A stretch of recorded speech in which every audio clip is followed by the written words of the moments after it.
Fala galera, beleza? Olha eu aqui de novo, Marcos Rosa, para mais um Mentor Áudio, né? Para quem não conhece, o Mentor Áudio é uma mentoria gratuita que a gente faz aqui toda segunda-feira às 19 horas em ponto. Então, se prepare aí que tem conteúdo bom por aí. Hoje nós vamos fazer um tema muito legal, que é sobre o anexo 3 da norma NR13, né? Tem muita gente perguntando sobre a certificação voluntária de competências de profissionais habilitados, e é sobre isso aí que a gente vai falar aqui, vai tratar sobre esse assunto hoje. Um assunto muito requisitado, um assunto muito desejado, né? Principalmente para aqueles que não são engenheiros mecânicos que querem atuar na NR13.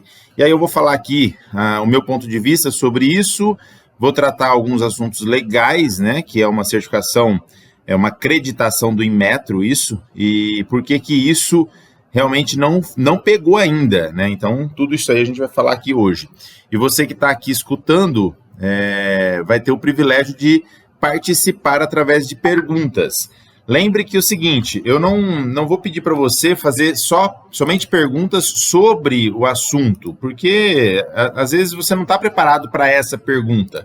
Mas imagina que sobre a NR13, sobre caldeiras, vasos de pressão, tubulações, tanques metálicos, você pode fazer qualquer pergunta aqui no Mentor Áudio. Lembrando também que o Mentor Áudio é exclusivo para o canal do Telegram. Então, se você está aqui no canal do Telegram, não saia daqui. Fique aqui e você vai poder participar toda segunda-feira às 19 horas desse conteúdo aqui exclusivo para esse canal. Lembrando também que nós temos aí, né, outros mecanismos para ajudar, para apoiar os profissionais habilitados aqui do nosso país, do nosso grande país, Brasil, que são o curso de alta performance de NR13, nós temos aí a mentoria Pro NR13, que é uma mentoria mensal também feita, essa mentoria, claro, ela é paga, né, e é um pouco diferente, você tem uma plataforma de acesso, você acessa todos os conteúdos exclusivos dessa plataforma através de um login e senha no Hotmart e também na Perfect Pay, que são as nossas plataformas de curso. Você tem aí também alguns outros cursos, como curso de documentação técnica de soldagem, tá? Esse é um curso muito bom, onde você vai aprender mais, você vai agregar mais valor às suas inspeções e também ao seu nicho de trabalho, porque dentro desse treinamento, que é um treinamento de 8 horas, inclusive com uma ajuda, né?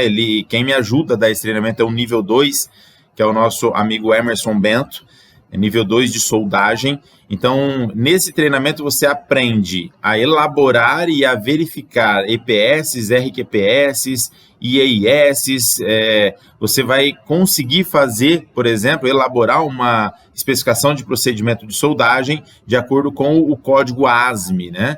Então, quer dizer, todos esses treinamentos estão nas nossas plataformas. Nós tivemos há pouco tempo o congresso, vamos ter um congresso presencial. Olha, cara, vai ser top esse congresso presencial, vai ser em dia 30 de abril de 2022. Esse congresso vai ser em São Paulo, então se você ainda não está sabendo, não está preparado, vá se preparando para estar nesse congresso presencial. Teremos também o seminário, tá? O seminário vai ser no dia 11 de dezembro, também tem uma agenda muito legal, são 4 palestras nesse seminário, vai ser meio período, né? Diferente do congresso, que é o dia todo. E além disso, agora no dia 20 de outubro eu vou fazer então a abertura, vou lançar novamente aqui a abertura do nosso... O pessoal está entrando até ao vivo aí agora na câmera, hein? Legal, bacana, Leonardo, seja bem-vindo, viu? Show de bola. Lembrando que agora, dia 20 de outubro, eu vou abrir a próxima turma do curso de alta performance NR13 e, cara, essa turma vai estar com um desconto fantástico. Então, se vocês querem saber um pouco mais, aguardem aí por mais informações. Vai ter um curso gratuito também que fala sobre o mercado da NR13, né? Qual que é o grande sucesso aí para ter realmente resultados tangíveis dentro desse mercado da NR13. São 3 pilares que nós vamos passar lá, ou seja, 3 aulas para mostrar os 3 pilares que vão te alavancar aí dentro do mercado da NR13. Então é um treinamento muito legal. Esse treinamento ele está previsto para os dias 15, 17 e 19, né, de outubro, para a abertura da turma dia 20 de outubro. Beleza?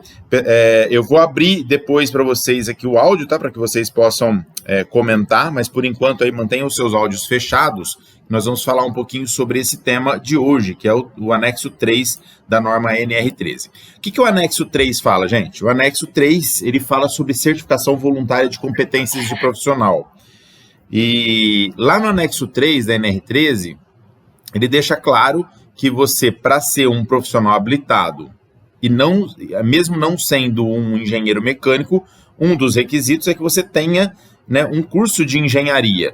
Até o primeiro item fala, né, que o profissional habilitado ele se define no item 13.3.2 da NR13, e através de uma certificação voluntária no âmbito do Sistema Nacional, Sistema Brasileiro de Avaliação e Conformidade, que é o SBAC, ele pode obter reconhecimento, né, de sua competência profissional como profissional habilitado da NR13, com certificação para exercício das atividades referentes ao acompanhamento, operação e manutenção, inspeção e supervisão de caldeiras, vasos, tubulações e tanques. Beleza, esse é o primeiro item.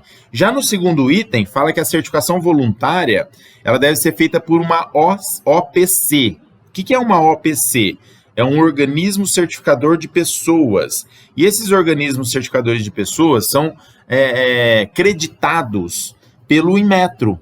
Então, imagina que o Instituto Nacional de Metrologia, Qualidade e Tecnologia, que é o Inmetro, ele vai dar essa acreditação a uma empresa, né? Como, por exemplo, eu vou citar uma que tem uma acreditação para alguns itens, né? Que é a ABEND. Eu acredito que todo mundo aqui conhece a ABEND, já ouviu falar da ABEND. E lá na ABEND, para vocês terem uma ideia, eu até abri aqui o site, né? É inmetro.gov.br/organismos/detalhes, ASP. Então, esse é o site de organismos de pessoas, né? Ou seja, OPC.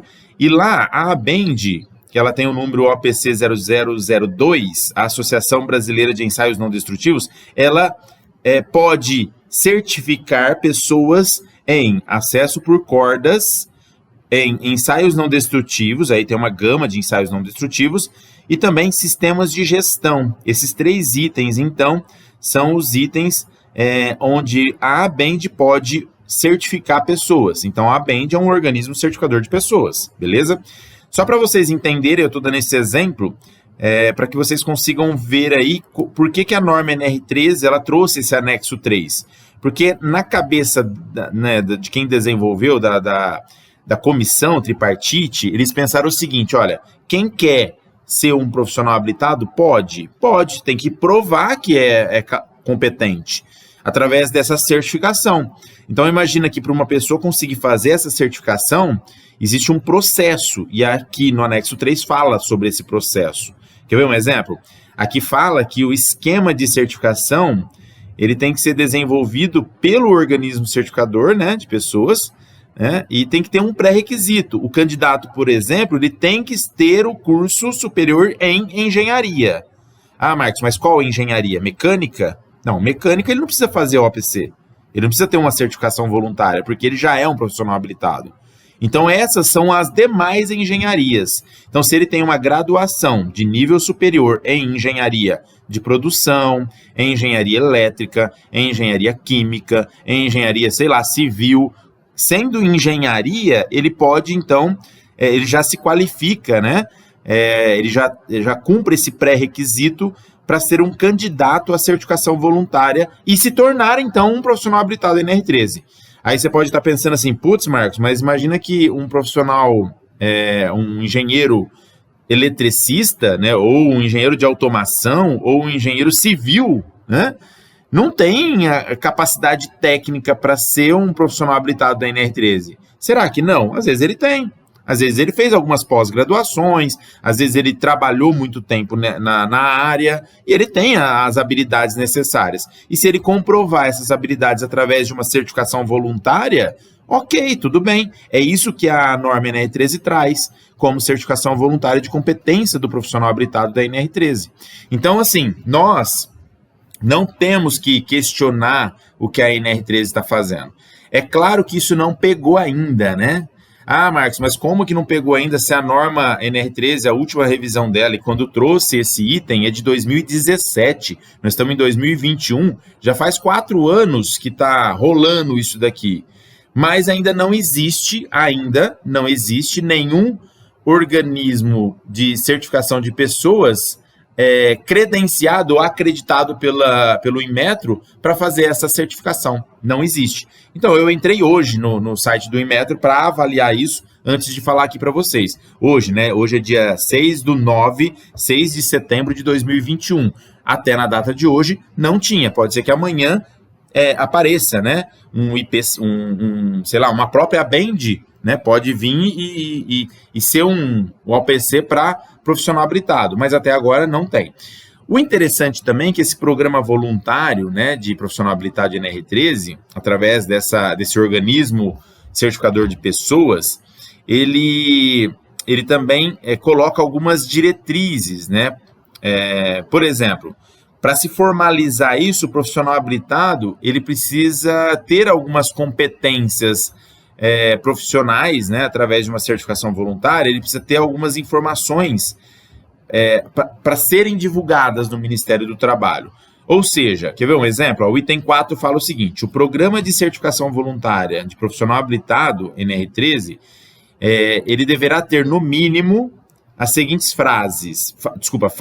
Primeira fase, avaliação. Então, o organismo certificador vai avaliar comprovação de formação acadêmica. Então, não é simplesmente chegar lá e falar, sou engenheiro, quero fazer. Não, vai ter uma comprovação. Cursos complementares, eles vão avaliar isso também.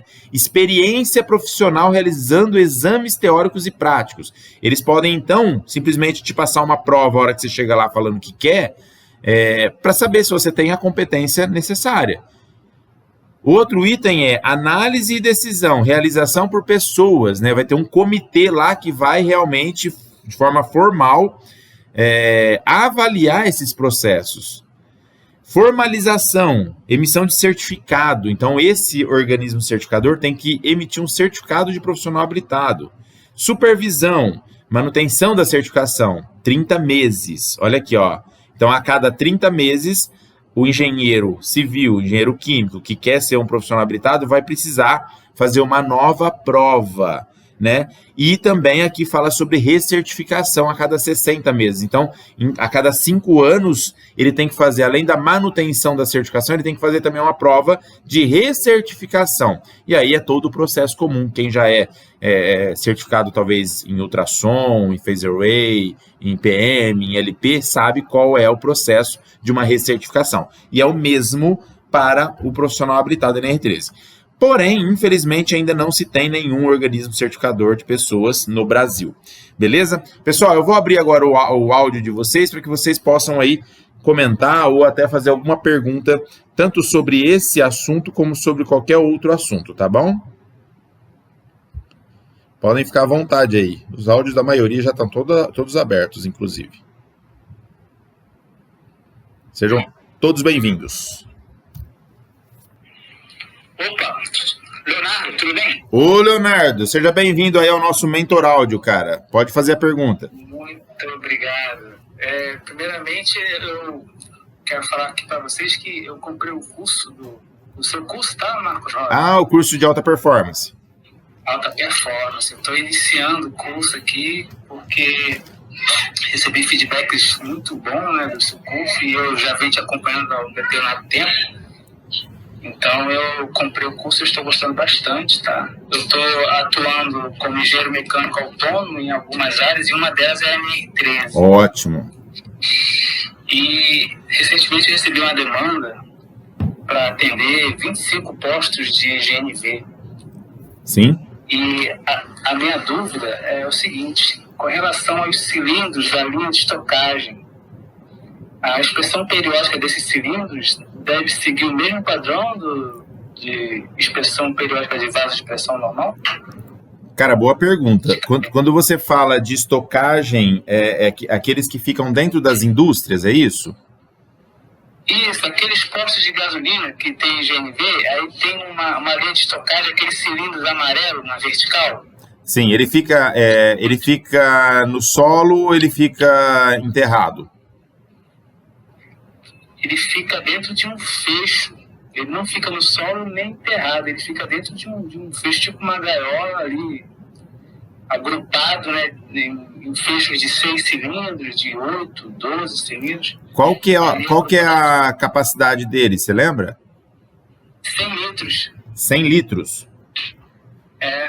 Tá, porque é o seguinte, a norma... Não se enquadra, não, né? Então, é isso que eu ia falar. A norma NR13, ela traz ali no item 13.2.2 alguns requisitos para equipamentos que não se enquadram, né? E alguns deles, inclusive, tá escrito assim, a linha B, tá? Fala o seguinte, ó, recipientes transportáveis de GLP, que é o gás liquefeito do petróleo, com volume interno menor que 500 litros, e certificados pelo Inmetro não se enquadram na NR13. Tá certo? Então agora a gente tem que entender se esse é o caso, né? Ele deve ter um selo do Inmetro lá, não tem? Tem. Ele tem o setor, para segundo a NBR 12236, a parte que toma conta de posta de combustível, essa coisa, eu esqueci o número do item, mas eles informam que eu tenho que realizar uma inspeção periódica nesse cilindro. Né? Isso. Mas eu acho que deve ser essa inspeção visual. Na verdade, aí você não vai seguir a NR13, você vai seguir a NBR, exatamente, é para postos de gasolina. Porque aqui já fica claro, né, no item 13.2.2 da norma NR13, já descaracteriza ele não é, então, enquadrado como vaso de pressão. Aqui fala o seguinte, que os equipamentos abaixo, né, eles devem ser inspecionados, sim, sob uma responsabilidade de um PH. Porém, considerando o quê? As normas ou os códigos nacionais ou internacionais relacionados a esses equipamentos.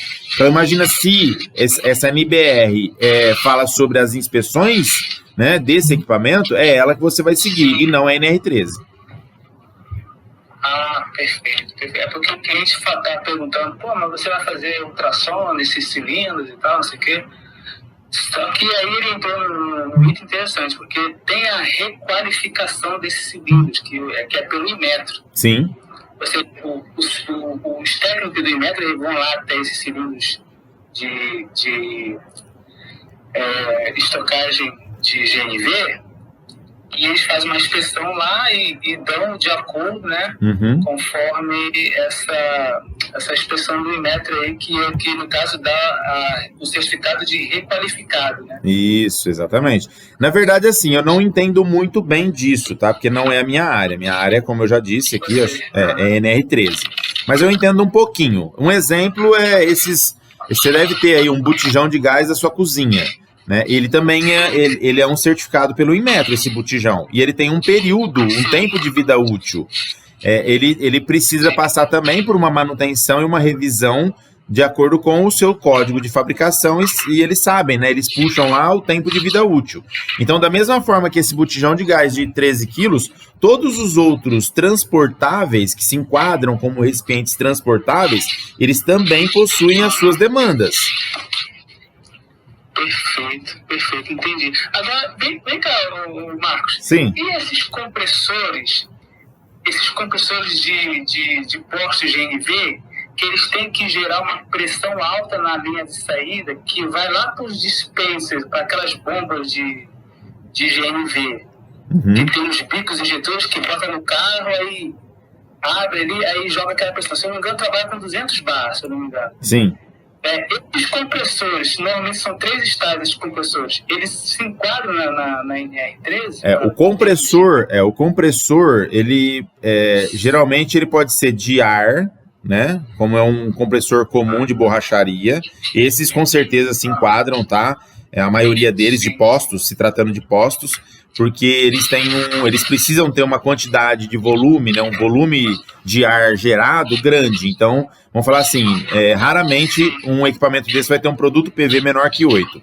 Agora, esse que você está falando, eu acho que é um compressor parafuso. Esses compressores parafuso... Como? Exatamente.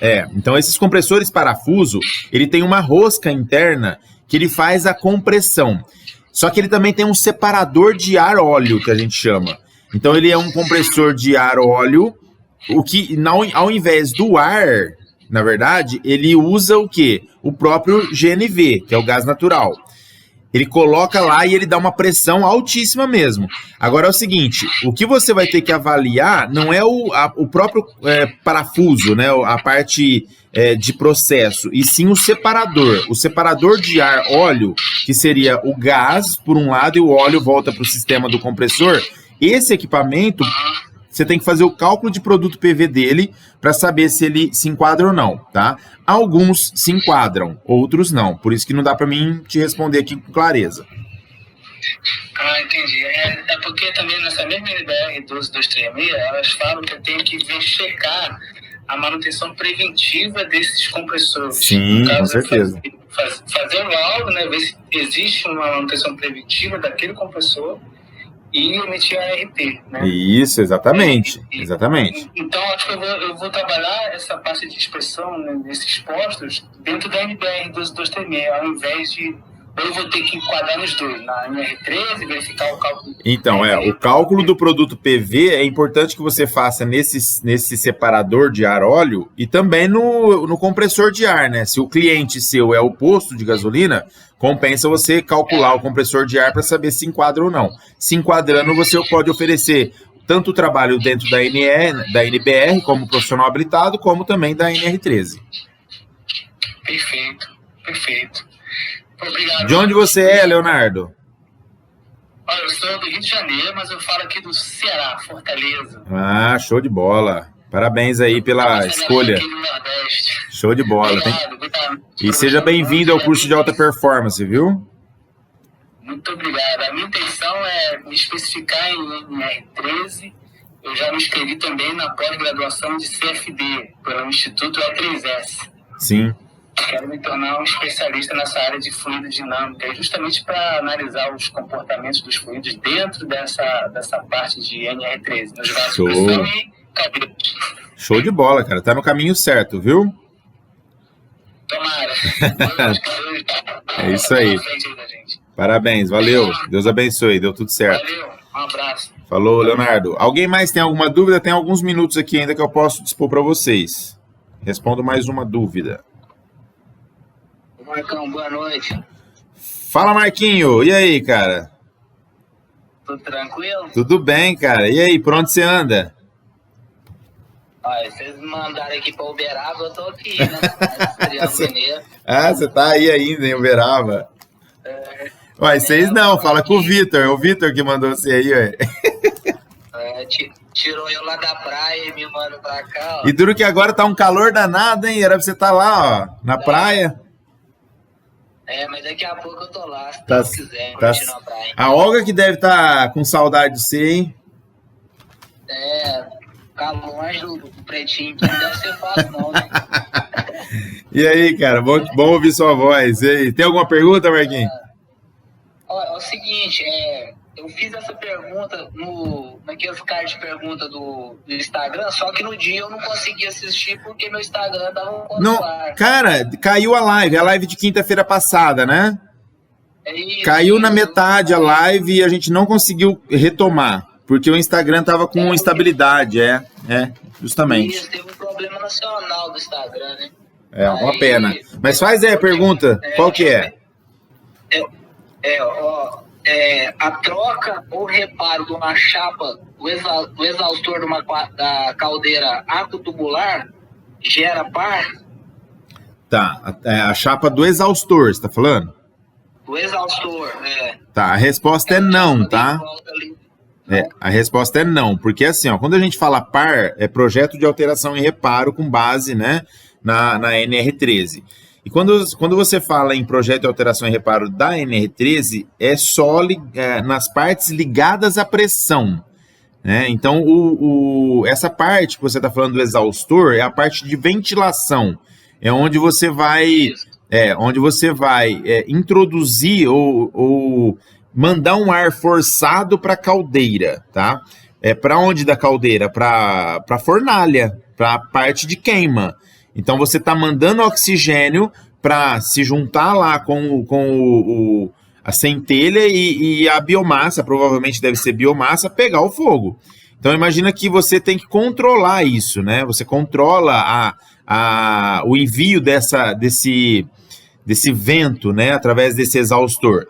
mas menos conforme a sua demanda, conforme a sua necessidade. Essa parte já é mais processo, né? E não é parte de pressão. Então você não precisa gerar um par com base na NR13. Ah, mas por que você está falando com base na NR13? Porque, cara, qualquer solda, qualquer reparo que você fizer em qualquer equipamento, é muito bom que você tenha um controle, sim. Você saiba qual é a solda que você está colocando, que chapa você vai colocar, né? Qual que é a espessura da chapa que você vai introduzir ali, porque senão você perde dinheiro. O seu cliente vai ter gastos desnecessários, se a escolha do material não for correta, se a solda não ficar muito boa, né? Então você pode ter outros problemas relacionados à qualidade. Então eu sugiro que, independente do local, você tenha um controle de qualidade, né? Mas não especificamente projetos de alteração e reparo. O par é só na parte de pressão mesmo, e aí a gente está falando já do fluido, no caso de caldeira, vapor e água, né? Então tem pressão de água e vapor, aquela região vai gerar par. Todo o restante não. Ficou claro aí? Aproveitando a deixa aqui, ficou claro. Aí, por exemplo, vou colocar uma observação aqui. Aí nessa usina que eu tô aqui, estourou um tubo d'água lá da caldeira. Aí tiveram que parar para fazer a manutenção. A caldeira ficou o dia todo parada. Sim. Isso aí com certeza vai gerar par, né? Isso sim. Além de gerar o par, o correto é eles anotarem essa ocorrência no livro, né? Sim, com certeza. Na verdade, vai gerar um par, vai gerar um relatório, vai ser colocado lá, por exemplo, se foi solda, independente se foi para tamponar o tubo ou para fazer a troca do tubo, se foi solda, tem que ter soldador com certificado, qualificado, com base, né, nos P-numbers, no F-number, com base nas variáveis essenciais, né, que tem dentro do ASME 9 para soldagem, com base no ASME 1, que é da caldeira. Então, tudo isso você tem que documentar. E isso você documenta através de um projeto de alteração e reparo. Ah, mas isso vai dar um trabalhão. Cara, que dê. É assim que funciona, tem que ser feito. Porque lá com certeza deve ter sido um tubo muito grande, porque o vazamento de água era muito grande. Eu não cheguei a ver o tubo, porque eles estavam acabando de retirar lá e içar com o guindaste. Eu estava trabalhando em outra área, não deu para mim ficar vendo que tubo que é que eles iam tirar lá. Mas deu para ver que era um tubo grande pelo volume de água, né, que vazou, e tiveram até que parar a caldeira. Sim. Então, igual você citando essa questão de tamponar, eu acho que nem dá para tamponar. Eu já vi vários tipos de reparo, tá? Até o cara, nossa, como que é o furo? É um efeito laranja, por exemplo? Se for um efeito laranja, o cara tem que cortar o tubo e realmente tamponar, você entendeu? Aí ele tampona as duas partes. Esse tubo, na verdade, ele tem que tamponar na parte do balão, dependendo onde for, porque se ele deixar essa ponta com água ou sem água, sei lá que seja, né, ela vai derreter e aí vai furar de novo. Então ele tem que tamponar lá em cima, lá no balão.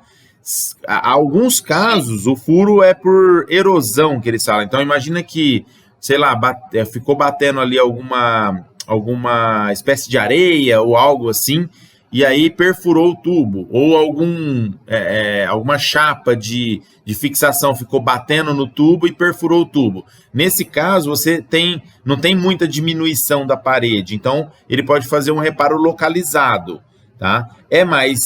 Corre mais risco? Sim, mas pode ser feito também. Claro que tudo dentro de parâmetros, né?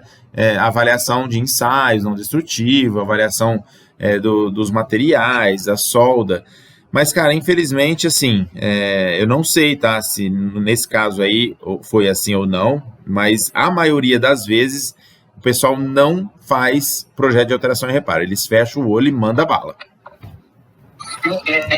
Isso que eu tava até pensando, que, tipo assim, eu ia até perguntar lá se eu queria dar uma sondada se eles iam fazer da maneira correta, né? Só que também a gente fica sem jeito de chegar e fazer esse tipo de pergunta, né? Às vezes, assim, o que eu costumo dizer, né? Existem clientes que chegam, em mim mesmo. Eu tenho, por exemplo, alguns clientes que eu dou consultoria, tá? Então, vamos lá. O que é uma consultoria? O cara me liga para saber o que ele tem que fazer. Ou ele espera que eu dê a solução para ele. Agora, existem clientes que contratam o nosso serviço de forma esporádica e pontual. Um exemplo. Cara, eu quero que você mede a espessura de um tanque para mim. Beleza, eu vou lá, vou medir a espessura de um tanque. E se ele não falar mais nada, é só um ensaio. É um ensaio de medição de espessura. Um ensaio de medição de espessura precisa ter um resultado conclusivo? Não, porque o ensaio em si é um resultado apenas. Agora, se ele falar assim, olha, eu quero que você faça uma medição de espessura do tanque e me fale se está bom ou não. Aí já mudou a história, você tá entendendo, né? Então, se ele falar isso, eu tenho que medir, fazer uma folha de dados, saber qual que é a espessura mínima para poder comparar. Comparando, eu sei se está bom ou não. Então, existem vários tipos de trabalho. O que acontece muito é o seguinte, o pessoal contrata de forma esporádica e por demanda, que a gente chama, né? E um projeto como esse, por exemplo, não dá, o cara não tem tempo. Existe uma burocracia tão grande nas indústrias de forma geral que o cara não tem nem tempo de orçar, cotar, fechar o negócio para poder fazer um projeto de alteração e reparo. Então imagina como que deveria ser, qual que é o melhor dos mundos. Você ter uma equipe full-time dentro da indústria cuidando da NR13 de forma full-time, que seria ou um SPI, né, que é o que a maioria das grandes indústrias tem, ou seria uma demanda como uma gestão corporativa, como é o caso que eu tenho com alguns clientes. Então, quer ver um exemplo? Eu tenho gente alocada numa indústria full-time, beleza? Pelo menos um durante o ano todo. E aí aconteceu um negócio desse, esse profissional, ele já gera toda essa documentação. Já está lá. O cara está soldando, acabou de soldar, esfriou o tubo, ele vai lá, faz o ensaio, libera toda a documentação e fica tudo certo. Mas isso custa, né? Mas pensa bem, se o cara colocar na ponta do lápis, é muito mais econômico para ele ter uma gestão corporativa dessa forma do que ele contratar de forma demandatória, por demanda ou por ponto a ponto. Com certeza é muito mais viável. E é o que a gente está tentando introduzir agora na maioria dos clientes. É porque a gente trabalha direto com segurança, né? Hoje eu vi um cartaz falando sobre segurança. Aí o cartaz era muito interessante. Era um homem assim, ia andando, ia pisar no prego e tava lá o dizer assim no cartaz, né? Você sabe o preço de um acidente de trabalho? Né? Então, assim, a mesma coisa é a questão da NR13. Então, assim, eles ficam naquela segurando, querendo pagar as inspeções e tal, quer sempre o mais barato, quer tocar a coisa de qualquer jeito. É o barato que sai caro, né? Exatamente. O pessoal não entendeu ainda essa conta, mas devagarzinho a gente faz eles entenderem, né? Marquinhos, obrigado, cara, pela sua participação, viu? Falou, boa noite. Valeu. Galera, boa noite a todos vocês e até a próxima segunda-feira às 19 horas. Todos estão convidados aí para mais um Mentor Áudio, beleza? Tamo junto e é só o começo. Valeu!